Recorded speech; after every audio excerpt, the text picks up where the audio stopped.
Hello বন্ধুরা, শ্রাবণ মাসের দ্বিতীয় সোমবার সবাইকে অনেক অনেক শুভেচ্ছা। তো রেডি হয়ে দেখো ঘরের পুজো দিয়ে একদম ঠাকুরের বাটা সাজিয়ে নিলাম 5 রকম ফল, দুধের মধ্যে ঘি মধু সব দিয়ে। এদিকে ধূপকাঠি মোমবাতি ফুল আর ঘিয়ের প্রদীপও আছে।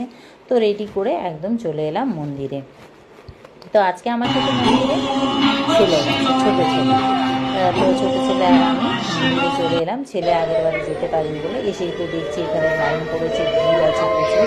আর এখানে দেখো ভোগ রান্না হচ্ছে, আর দেখো শিউরিও এখানে পুজো দিচ্ছে, দেখো শিউরি পুজো দিচ্ছে।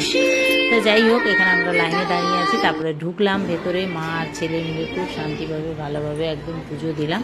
যাক, খুব ভালো লাগলো। ছেলেদের সাথে পুজো দিতে গেলে না আমার খুব মনটা একদম শান্তি।